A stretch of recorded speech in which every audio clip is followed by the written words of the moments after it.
Por otro lado, las bacterias anaeróbicas son bacterias que no utilizan oxígeno para su crecimiento y metabolismo, sino que obtienen su energía de reacciones de fermentación. ¿Okay? Una definición funcional de anaerobios es que necesita una reducción de la presión de oxígeno para proliferar y no se desarrollan en la superficie de un medio sólido en CO2 al 10% en aire ambiental. Son ejemplos de estos microorganismos, las bacterias, los bacteroides y los clostridios. Son anaeróbicos, son ejemplos anaeróbicos estrictos. Y lo que quiere decir aquí es que un medio que aunque contenga el 10% de, miren, si la está estricto, son dos ejemplos. Si el medio, aunque contenga un 10% de dióxido de carbono, la bacteria no es viable.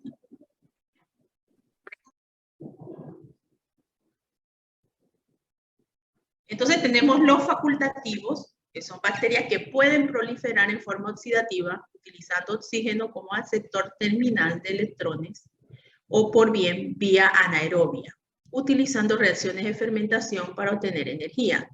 Estas bacterias son microorganismos patógenos frecuentes y los géneros más representativos es Streptococcus, Enterobacteriaceae, entre esas, la más representativa de todas, pues Escherichia coli, son algunos de los múltiples anaerobios facultativos que producen enfermedad. A menudo las bacterias que son anaerobios facultativos se denominan aerobios. En el caso específico, yo no sé si ahí lo describen. A ver si lo describen, no. Pues en el caso específico de la Escherichia coli, miren que es hasta bien delicado eso porque ocurre también en varios tipos de bacterias, en la que el hecho de que ella sea facultativa, eso quiere decir que ella, su primera opción es usar o quemar todo el oxígeno que hay en el lugar, en el medio donde ella está. Después que ella usa todo el oxígeno, entonces ella comienza a metabolizar dióxido de carbono.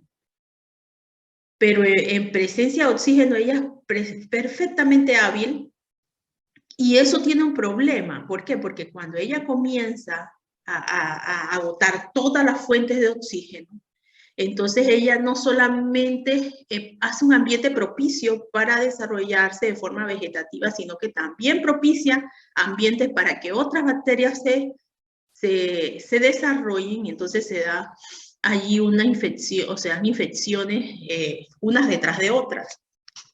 O juntas, o infecciones juntas. Entonces eso hay que tenerlo claro. Porque eso puede incluir estados de gravedad en las personas, ¿no? Entonces vamos a ver, este se me quedó muy grande. Bueno, entonces vamos a ver algunos ejemplos de bacterias anaerobias detectadas en infecciones humanas. En el caso de los bastones o los bacilos,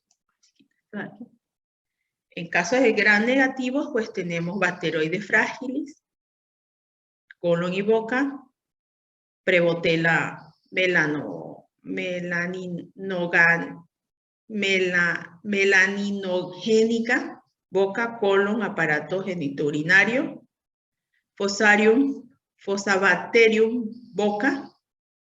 Entonces, gram positivos en bastones tenemos Actinomycetes, Propionibacterium y Clostridium. En cocos tenemos esferas, que son esferas, gram positivos, Pectonifilus, Streptococcus y Pectococcus. Estos en boca, colon, aparato genitourinario, boca, colon, pie y aparato genitourinario, y ahí se me fue la información del Pectococcus. Entonces, la fisiología y condiciones de crecimiento para anaerobios. ¿cuál es la fisiología ideal para estos microorganismos anaerobios? Entonces, ellos no crecen en presencia de oxígeno, ya lo sabemos, son destruidas. Para ellos el oxígeno es tóxico, es un radical libre. El pH es importante. Recuerden que el oxígeno propicia un pH ácido, tiene carga negativa, y el potencial de óxido reducción también son importantes. Acuérdense que el oxígeno tiene dos enlaces enlaces dobles, y esos enlaces le da a la molécula una estabilidad bastante fuerte, y además de tener carga negativa, pues le provoca o puede reaccionar con mucha facilidad con otras moléculas catiónicas, que hay muchas en el ambiente. Entonces tiene un potencial redox bien alto. Entonces el potencial óxido reducción es bien importante para tener que favorezca el crecimiento de anaerobio. Y bueno, entonces obviamente se desarrollan en bajos o potenciales negativos de óxido reducción. Entonces las bacterias anaeróbicas no cuentan con el sistema del citocromo para el metabolismo de oxígeno. Ajá, esto lo vamos a ver, el mecanismo de citocromo es básicamente lo que ahí recuerden que todas estas reacciones metabólicas, ¿se acuerdan de sus clases de metabolismo celular?